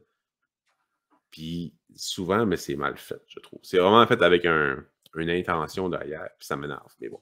Ouais. Bref. Vive les Conan. On repasse à notre top 10 après ce petit échange sur les échanges. Ben oui. Top 10, on est rendu au 5e rang. On revient à Northeastern pour M. Jordan Harris, que ça m'a quand même surpris que tu mettes 5e. Je pensais qu'il allait être un petit peu plus haut. Mais on aura la chance de parler du 4e après, que ça m'a aussi surpris. Mais bref, Jordan Harris, 5e, Pascal, Oui. pourquoi? Parce que. Next. Donc. Il est bon. Il est bon. Next. Et moi, personnellement, je ne crois pas en son offensive dans la Ligue nationale de hockey. Je crois que ça va être un bon joueur top 4. Pas physique pour une seconde, mais rapide, bon avec ses batailles en 1 contre 1 avec son bâton, capable de faire des bonnes transitions avec la rondelle, de relancer l'attaque, de jouer un peu sur l'avantage numérique, mais jamais vraiment cru en son tir, même s'il s'est vraiment amélioré là-dessus. L'année passée, j'ai vraiment été impressionné. Cette année, il ne produit pas beaucoup parce que Northeastern, justement, il utilise plus leur avant en offensive. Au lieu de défenseur, il l'utilise plus pour faire de la transition de gauche à droite. Puis il scrum dans le milieu. C'est vraiment plus ça la stratégie. L'année passée, c'était vraiment plus avec la pointe. Mais bon, là, cette année, c'est pas ça. Je pensais que j'étais subtil en le faisant en dessous de mon bureau, mais non, non, regarde. c'est pas grave. Cheers à Jordan Harris. Ouais, puis tu sais, j'aurais peut-être pu le mettre 4e avant le 4e que j'ai mis là. Mais la petite polémique autour de sa signature ou non m'énerve un petit peu. Puis, c'est pas que je dis pas qu'il y a un problème de comportement, c'est pas ça. Il a le droit de faire ça. Mais ça m'indique un peu que loyauté, ces affaires-là, moi, c'est important la loyauté, sérieusement. Même si son avenir, il pense que c'est meilleur ailleurs, à Boston ou New Jersey, peu importe. Mais moi, au niveau de la loyauté, ça m'énerve un petit peu. Donc, je l'ai fait baisser d'un rang de 4 à 5. Il était plus bas que ça en début de l'année. Mais cette année, il est tellement bon, utilisé à outrance par son équipe, que je n'avais pas le choix de le mettre assez haut, dans le milieu du top 10, parce que c'est l'homme à tout faire en défensive, malgré son gabarit. Mobilité élite. Il est prêt pour la Ligue nationale de hockey. En fait, cette année, selon moi, il aurait pu jouer pro 100%. Mais il y avait quelque chose à finir pour lui au niveau de l'école et au niveau de l'université aussi sur la glace. Donc, il veut gagner les championnats. On verra si ça va arriver. Là. Mais bien hâte de voir s'il va signer ou non. Kent Hughes, Jeff Gorton, même Martin Saint-Louis le connaît. Fait que tout est là pour qu'il signe. Est-ce qu'il va signer? On verra. J'espère que oui. Parce qu'il y a quand même du potentiel. Mais pas première paire ou top 3. Gros max top 4 selon moi. Puis si un droitier avec des gros gabarits, tant mieux pour jouer avec lui. Je te dirais que, tu sais, l'aspect loyauté, moi, personnellement, je me garde une petite gêne là-dessus parce que tant qu'il n'a pas signé ailleurs, j'accuserai pas sa loyauté envers le Ah, CH. non, mais tu sais, ouvertement, il dit je regarde les options, tu sais, je suis pas sûr de signer, c'est comme ça m'énerve. Mais c'est pas, je dis pas que c'est pas un gars loyal, parce qu'il est en maudit envers Northeastern. Tu sais. Mais en ce moment, il est pas mal plus envers un Northeastern qu'envers le Canadien. Puis c'est correct. C'est vraiment correct. Mais ça me fait quand même. Ça me fait un petit drapeau rouge. C'est peut-être juste le seul drapeau rouge avec sa force physique dans son jeu qui fait en sorte que je le mets cinquième. Mais oui, j'aurais pu le mettre quatrième aussi, mais ça ne me dérange pas. I stand by it. Puis je regarde ses stats présentement, puis tu sais, sans nécessairement tomber dans le stat watching, c'est quand même quelque chose qui est tangible d'observer une baisse statistique au niveau des vétérans à Northeastern. Puis tu sais, ça vient coller un peu à ce que tu parlais tantôt, là, concernant le jeu qui est plus défensif au sein de l'équipe. Premièrement, Devon Levi connaît une saison incroyable. Ouais. Puis c'est pas pour remettre tout sur le système défensif, mais ça a quand même un impact pareil. Les vétérans à défense ont moins de points. Si on regardait strictement les stats, dans le cas d'Harris, c'est inquiétant. 18 points en 34 matchs. Quelqu'un qui ne regarde pas des matchs puis qui regarde les stats fait ben là, finalement, j'espère qu'il ne signera pas. Mais moi, en tout cas, les matchs que j'ai regardés, c'était un défenseur qui était excessivement fiable. Du moment qu'il avait la rondelle, sa palette, je n'étais pas stressé. Là. Mais pas pantoute. Au niveau relance, au niveau du edge work sur la bleue en power play pour distribuer la rondelle. Mais comme toi, c'est un peu l'aspect offensif que je suis encore un petit peu sur ma faim. Puis c'est même pas par rapport aux statistiques, c'est par rapport au fait d'essayer de tenter plus en offensive, de saisir des occasions, de diriger des rondelles, de percer la muraille pour aller chercher une occasion de marquer. Je pense que c'est pas nécessairement le gars qui va faire ça dans la Ligue nationale parce qu'il le fait pas tant en NCAA présentement. C'est ça. On verra bien. J'espère vraiment qu'il va signer parce que c'est du cheap labor.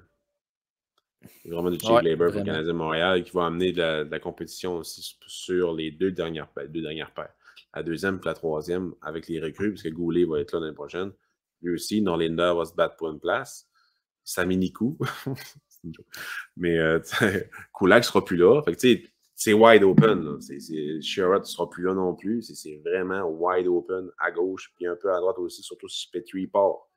Donc, les jeunes vont pouvoir. On pourrait avoir quasiment 3 recrues l'année prochaine en défensive. Ça n'arrivera pas, là. Mais c'est quasiment ça. En plus, avec Romanov. Fait que, ça va être intéressant l'année prochaine. Puis, oublie ça, gagner des matchs l'année prochaine aussi. Avec une défensive avec 2 recrues, peut-être 3, ça va être tough. Puis, c'est bien correct. 4e rang, je parlais tantôt que ça m'a quand même surpris de le voir aussi haut que ça. Puis je pense que ça a surpris des lecteurs aussi. Il y a eu quelques commentaires par rapport à ça. Au 4e rang, le nouveau du CH, M. Émile Heinemann, que tu as placé au 4e rang directement en rentrant dans le pipeline du CH. Je suis curieux de t'entendre la raison pourquoi il est plus haut que les autres, en fait.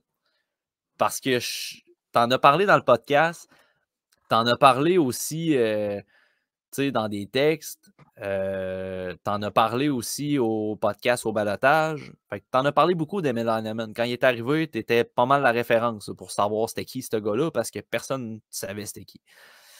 Ouais, on connaît le bonhomme. Je suis curieux de savoir pourquoi tu l'as mis en haut de tous les espoirs qui étaient déjà là dans le pipeline. Désolé, j'en regardais si mes enfants dormaient. C'est sûr qu'il y a un petit plus à son niveau parce que justement, quand il était acquis, la seule personne qui avait fait un texte en francophone sur lui, c'était moi, en 2020. Donc, 3 jours plus tard, je n'ai fait un update, en fond. Mais moi, c'est parce que ce que j'aime beaucoup d'un joueur au repêchage, c'est quand il est capable de jouer pro déjà à son âge. Et lui, dans la nationale, c'était une brute. C'était vraiment un bully. Il ramasse. Sérieusement, tu sais, les joueurs qui sont tellement forts qui avec leur. Le monde ne voit pas, mais avec leur coude, genre, ils sont capables de plaquer sur la bande puis de ramasser un joueur qui fait. Mais c'était ça. Il était hyper rapide, puis il rentrait en ligne droite dans la bande pour ramasser les joueurs. J'étais comme tabarnouche. C'est en national. Jamais on voit ça. Jamais. Jamais, jamais, jamais. Lui, il était là, puis il faisait ça tout le temps, tellement que j'avais des doutes sur son offensive. Je savais qu'il avait un shot. J'avais vu qu'il avait un bon shot. Mais il s'affairait surtout à démolir les gens. Donc, en 2020, c'était vraiment ça que je voyais de lui. Je le voyais quand même bon dans sa zone. Je le voyais meilleur qu'il était, je crois. Peut-être mon nombre de visionnement qui n'était pas comme là, qui n'était pas super élevé comparativement à ce que je fais depuis 2020. Mais bon, bref, je voyais quand même qu'il n'était pas nécessairement mauvais. Puis là, cette année, avec ce que j'ai regardé, je vois la progression. Je le vois moins agressif inutilement sur la glace. En SHL, il joue au hockey. Il est capable de dominer l'adversaire en 1 contre 1. Et il ne démontre pas le monde. En échec avant, il va être bon. Il va être capable de... Dans le fond, un peu comme... ça fait plusieurs fois qu'on en parle de ce genre d'affaires-là, mais Goulet fait ça cette année aussi. Il démontre moins les joueurs. Ce qu'il va faire, c'est qu'il met en échec des joueurs. Ça, c'est pro. Romanov, il a fallu qu'il l'apprenne cette année, ça. C'est bien beau, des grosses mises en échec pour knocker Darnell Nurse l'année passée, mais faut que tu me mettes en échec et que tu récupères la rondelle après ça. Puis Emil Heinemann, il a tellement un bon patin, une bonne force physique, puis une bonne équilibre. Il a un bon équilibre qu'il met en échec puis il récupère les rondelles. Fait que ça, il faut encore qu'il travaille là-dessus, parce qu'en début de saison, c'était un problème. Il y avait vraiment la tendance à oublier la rondelle pour plaquer les joueurs. Là, c'est vraiment moins pire depuis novembre, mettons, depuis fin novembre. Il s'est vraiment amélioré là-dessus, son efficacité pour récupérer les rondelles. Mais, il y a un excellent shot. Il patine super bien. C'est pas le plus agile, mais c'est pas grave. En ligne droite, il est là. Un peu. Tout le monde, il compare à Josh Anderson, puis je le comprends parfaitement parce qu'il est ligne droite, drive le net, mais plus de finesse, mettons. Anderson, faire une feinte, c'est pas sa force. Mais Heinemann, il est un peu meilleur là-dessus, mais c'est pas. Il se bagarre, il fightera jamais probablement dans le national de hockey. C'est pas ce genre-là. Il est pas méchant comme Anderson peut l'être. On verra, là, ça se peut. Là. Mais bref, moi, le style de joueur qu'il a, je le vois vraiment comme un middle six qui peut jouer très rapidement dans le national de hockey. J'espère que ça ne sera pas très rapidement. L'année prochaine en SHL, aucun problème avec ça. L'année d'après en Ligue américaine. Puis au pire, une autre année dans la Ligue américaine. Mais ça s'en vient. Il y a un chemin tout tracé pour la Ligue nationale de hockey, ce gars-là. Puis jouer super bien avec des joueurs plus frêles que le Canadien ont beaucoup. Donc, j'ai mis 4e. Espoir, avec un potentiel limité offensivement quand même. Moi, je le vois comme un 20-20. Pas comme un 30-20 ou bien comme au niveau des points. Là. 20 buts, 20 passes, mais capable de jouer partout. Sur n'importe quelle unité, dans n'importe quelle situation, avec un côté physique. Fait que peut-être que moi, on va dire que je mousse sa candidature, son potentiel et tout, mais je dis 20-20. C'est pas super haut, 20-20. Il y en a plein des joueurs 20-20.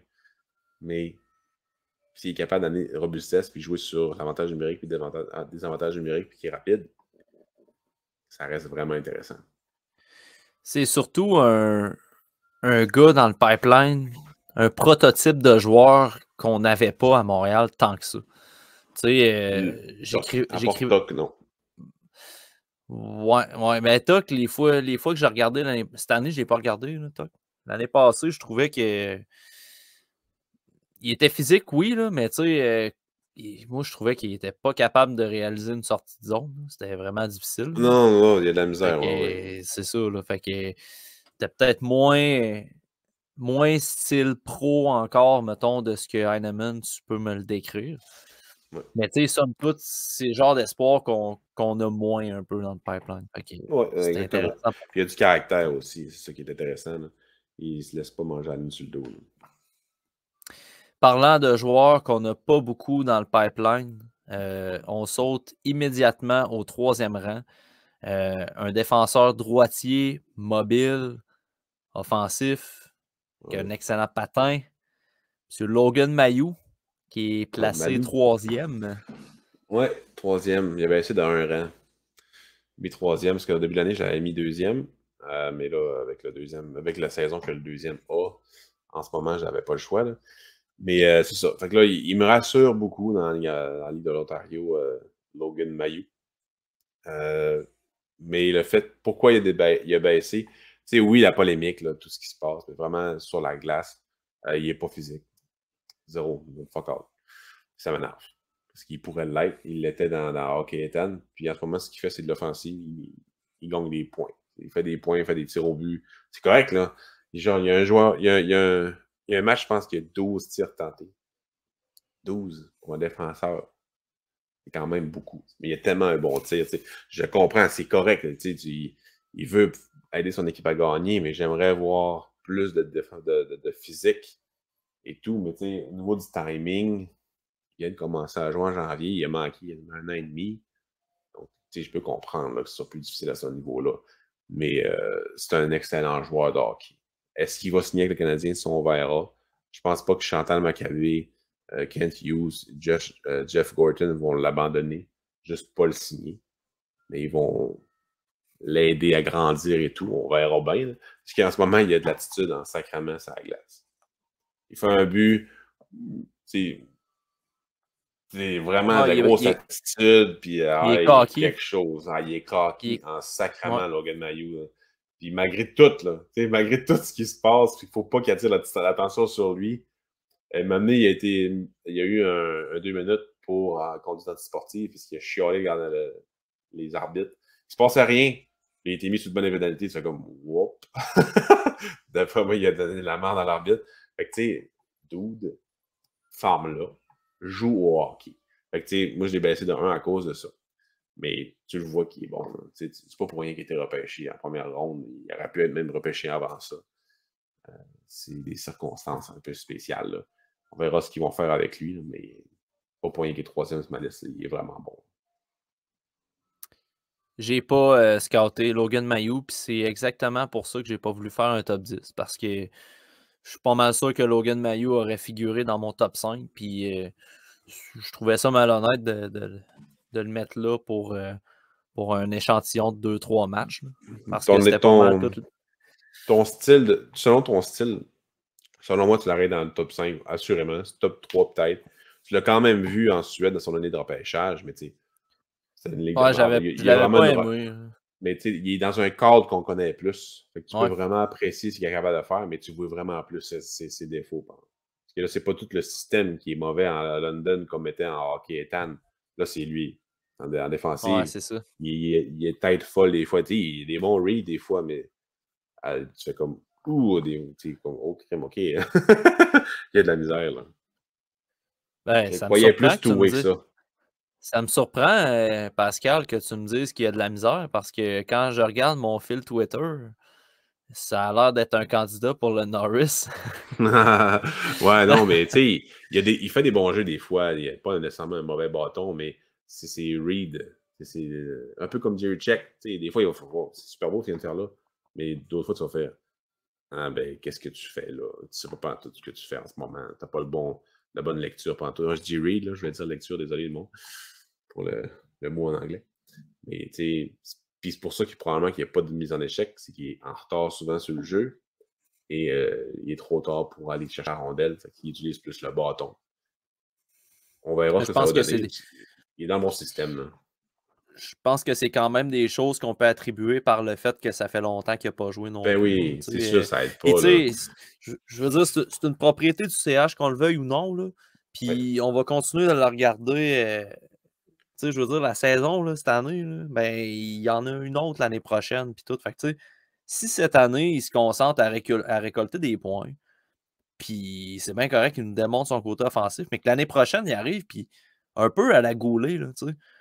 Ouais. Goulet, comme tu disais tantôt, il démontait tout le monde, puis là, cette année, il est plus posé, il met en Pro. échec tout, ben, il est plus pro, ben, si Mayu nous démontre ça l'année prochaine, ben, je veux dire, ça fait partie de la progression, tu sais, tu peux pas Exact. atteindre tous les objectifs de ta progression en une demi-saison. Là, c'est normal. Il ne faut pas capoter non plus. Là, il y a des fois, Mm. tu mentionnes Jerry Check, des fois, il y a des choses que tu essaies de voir les points positifs par-dessus les points négatifs, mais il y a trop de négatifs déjà en partant. Ouais. Tu vois que c'est répétitif constamment, constamment. Ben là, c'est parce que la courbe de progression, elle part de plus bas. Là. Fait que, c'est différent un peu. Là. C'est ça. Tandis que Mayu, on sait que la courbe de progression, il y a des choses qu'il va falloir qu'il corrige à travers. Exact. Deuxième rang, je pense que c'est mon espoir favori qui n'est pas chez le CH présentement. Sean Farrell. Exact. Je l'adore, ce gars-là. J'adore ce gars-là. J'ai rien d'autre. Scouting Report, Matt Paradis. Il est bon. J'adore ce joueur-là. Ce que j'aime le plus, c'est que l'année passée, en USHL, on se disait, en USHL, on disait que son jeu, c'est un gars dominant dans une ligue junior. Il aurait dû être en NCAA. Il y a des affaires qu'il ne pourra pas faire en NCAA. Et il les fait en NCAA. Il les fait solidement en NCAA. Là, on dit, OK, il va aux Olympiques, il ne pourra pas faire ce qu'il... Il l'a fait aux Olympiques. Fait que là, tu sais, ça demeure un petit joueur, mais il est tellement talentueux. Puis il est meilleur dans sa zone que le monde pense. C'est juste l'aspect physique. Il va vraiment falloir qu'il apprenne un peu plus, comme on a vu ce que tu as vu le 18 février, là, ce que tu as fait popper dans son match du 18 février. Il faut qu'il apprenne à plus se protéger. C'est vraiment le seul knock contre lui, en fait. Là. Parce qu'il a un bon shot, il a une bonne vision, il a une bonne rapidité, il est bon dans sa zone. Je vais apporter un bémol à ce que tu dis, par exemple. Puis, tu sais, je sais pas. Moi, c'est ce que j'ai perçu dans les matchs que j'ai regardés. J'ai souvent dit que Sean Farrell était un petit joueur qui jouait gros. Tu sais, qui arrivait dans le coin, mettons, puis qui était capable de séparer le porteur de la rondelle de façon physique dans le coin pour ressortir du coin avec la rondelle. Fait que sans nécessairement donner des mises en échec, je trouvais qu'il était capable de tenir son bout dans le coin. Puis là, la mise en échec qu'on a vue le 18 février, sérieusement, moi, c'est la première fois que je vois Farrell être en situation vulnérable comme ça. Fait que je serais pas prêt à dire que c'est des problèmes de physique. Puis, tu sais, j'ai vu des commentaires là, sur les réseaux sociaux, là, comme quoi qu'il va falloir qu'ils apprennent à se tenir la tête haute. Mais pour vrai, là, il l'a vu, le gars. Farrell, Il a juste sous-estimé. il l'a vu, puis il a juste mal évalué la trajectoire de lui puis du défenseur.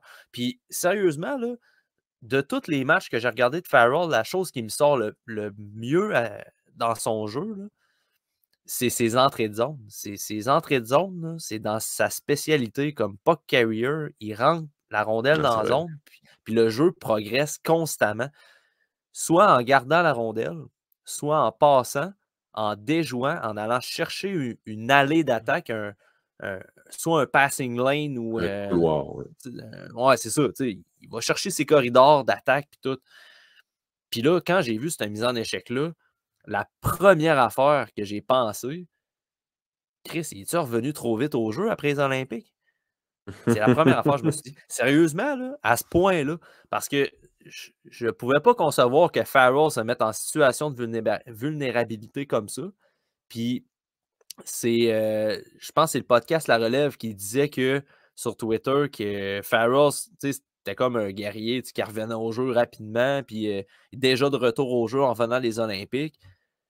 Puis, il était blessé avant les Olympiques. Hein? Ça se peut. C'était-tu lui qui était blessé aux Olympiques? Je sais pas. Ouais. Mais je sais qu'avant les Olympiques, il produisait un peu moins offensivement, là, mais c'était pas dramatique. Là. Puis, mais c'est ça, je me suis dit, est-ce que c'est de la fatigue mentale? Est-ce que c'est l'ajustement entre le style de jeu olympique versus revenir dans la NCAA? Sérieusement, là, puis je le dis aux gens qui écoutent aussi, je ne comprends pas comment Farrell a pu se faire pogner comme ça. Ôtez-vous de la tête que c'est un gars qui joue la tête entre les jambes et que c'était une finalité évidente qui se fasse geler. Là. Farrell, c'était pas ça. C'est zéro ça. Fait que j'ai été... Puis ça a été quand même un peu perturbant. Là. Il est resté quasiment 5 minutes à terre là, au sol.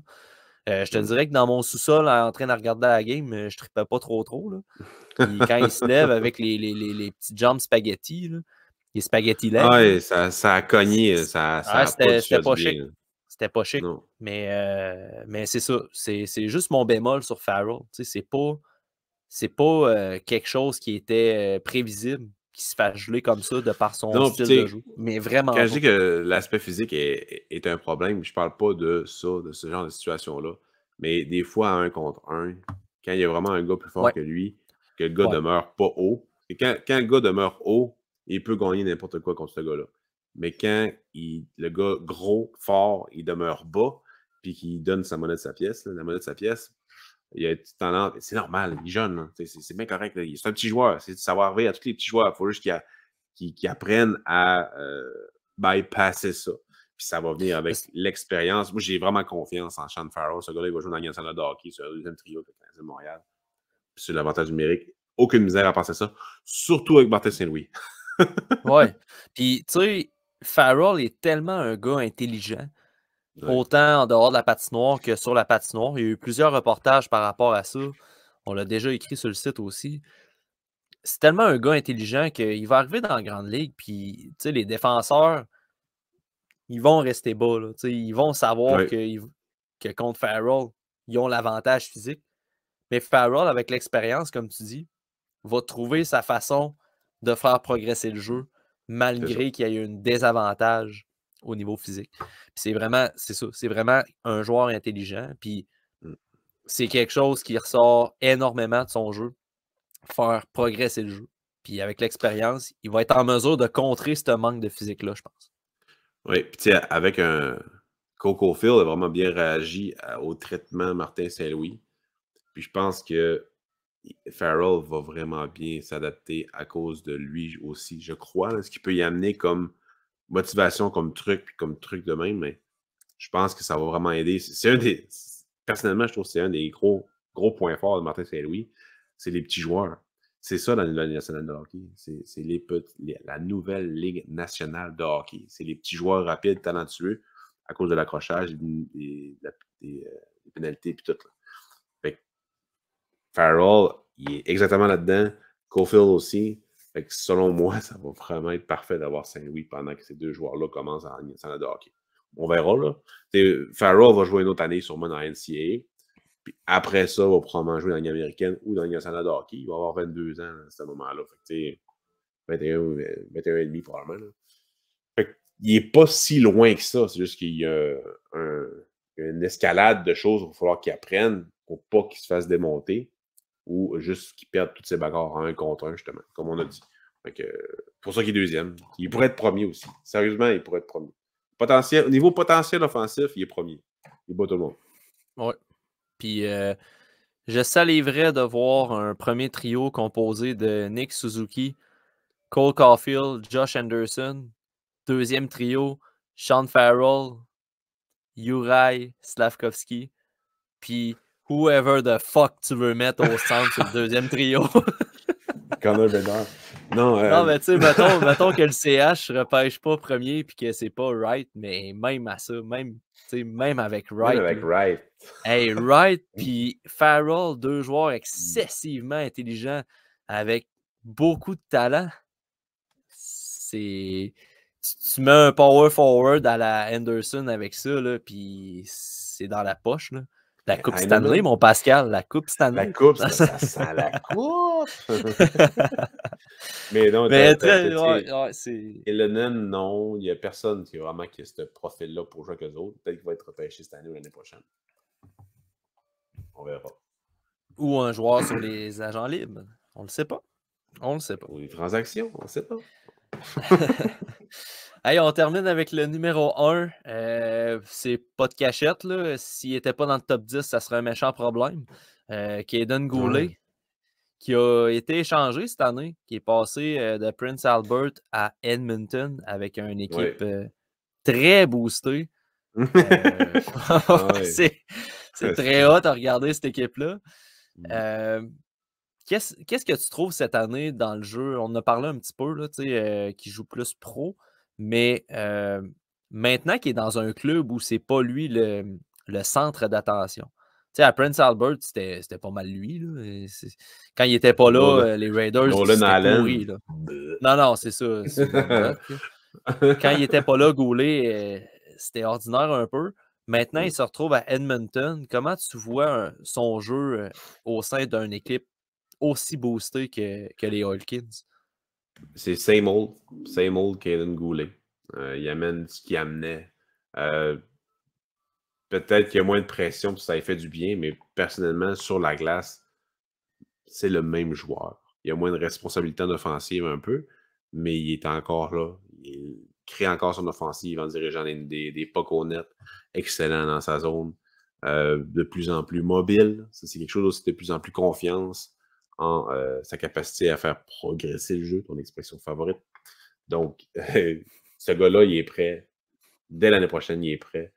Mais je suis tellement content qu'il soit dans WHL en ce moment et qu'il va aller loin en série dans une équipe vraiment boostée. Coupe Ça va être Memorial. intéressant. Ah ouais, Coupe Memorial, je crois, personnellement. Championnat mondial. Il y a quand même le Ice de Winnipeg. Hey, Ice de Winnipeg Ouais. contre eux autres, là, ça va être intéressant en série s'ils se prennent compte. Sérieusement, ça va être du gros scouting, de fun. Ah ouais.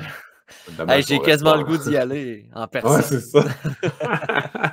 C'est une demi-finale là, entre ces deux équipes-là ou une finale là, en WHL. Là, je me rappelle plus les divisions. Là. Ça va être le fun à voir jouer.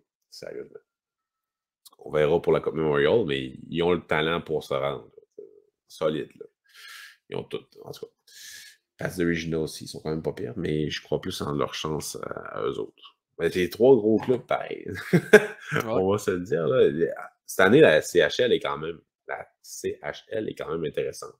La LHJMQ est un peu laissée de côté au niveau du repêchage, mais il y a quand même des excellents joueurs déjà draftés dedans. Fait que non, ça va être enfin une Coupe Memorial, en fait. Enfin, on va voir ce tournoi-là qu'on aime pas mal tout. Là. Fait que, hâte de voir, mais tu sais, Goulet, il est prêt. Ce qu'on a vu en pré-saison, c'est encore mieux en WHL cette année. Il va être encore plus prêt l'année prochaine. Il va avoir sa place. Sherrod ne sera plus là. Il va prendre la place à Sherrod. Ça va super bien se faire. Est-ce que Petrie va être encore là? Je ne sais pas. Mais tu as Romanov, Goulet, Edmondson à gauche. C'est Harris qui pourrait se mettre à droite parce qu'il joue en fait, il a joué tout son junior, tout NCAA, il joue surtout à gauche, mais il est capable de jouer à droite aussi. Norlinder aussi. Donc, ça va ressembler à ça le côté gauche. Edmondson, Goulet, Romanov. Peut-être une signature sur le marché des joueurs autonomes. Peut-être. Mais ça demeure quand même très intéressant comme défensive. Juste selon moi. Cette année, ça fait 2-3 joueurs que j'oublie de mettre les stats à l'écran pour les gens qui sont en vidéo. Là, mais pour Goulet, là, cette année, là, c'est 21 points en 20 matchs.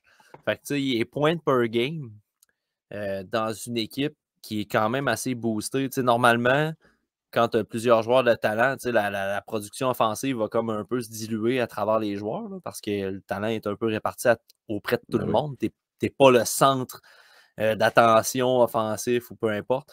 Fait que souvent, puis il trouve le moyen d'être point per game. Fait que ça, c'est intéressant.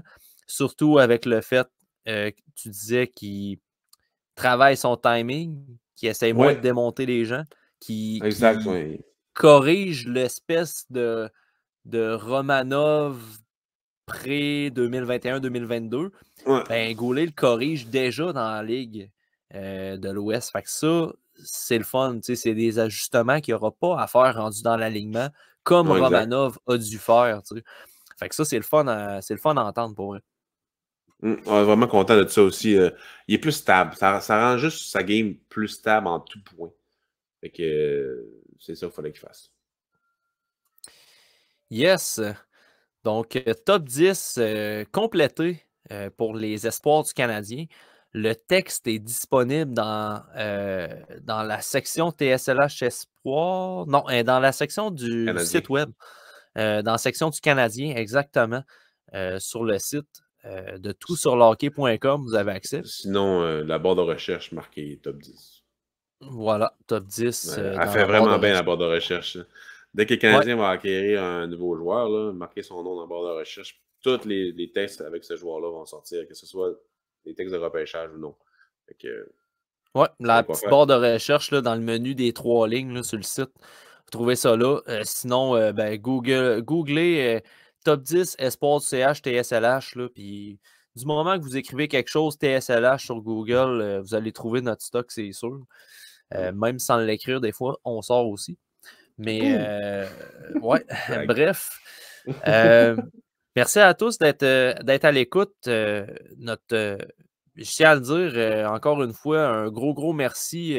Le top 32, là, il a été vraiment beaucoup écouté et vu. Ouais. On a été agréablement surpris. On est rendu à 1100 visionnements du top 32 sur Google. Puis pas loin de 500 écoutes à l'audio. Fait que c'est. Sur YouTube, pas Google, mais bon. Sur Google, c'est pas loin. Sur YouTube. Mais bref, ça fait à peu près 1500-1600 visionnements, écoute, qu'on a eu pour le top 32. C'est vraiment c'est gratifiant au bout, là, surtout, Oui. on vous le dit souvent, là, c'est notre paye là, de voir que notre contenu intéresse. Donc, merci à tous d'être à l'écoute. Puis si vous n'êtes pas abonné au TSLH Podcast, vous pouvez toujours le faire sur toutes les plateformes, que ce soit YouTube, Spotify, Apple Podcasts, Spreaker, Google Podcasts, Deezer, Podchaser. Je les nommerai pas toutes, mais on est partout. Là. On est vraiment partout. Donc, abonnez-vous au TSLH Podcast. Puis, on va se donner rendez-vous probablement l'année prochaine. La semaine prochaine. La fatigue commence à s'accumuler, mon Pascal. Trop de scouting cette semaine.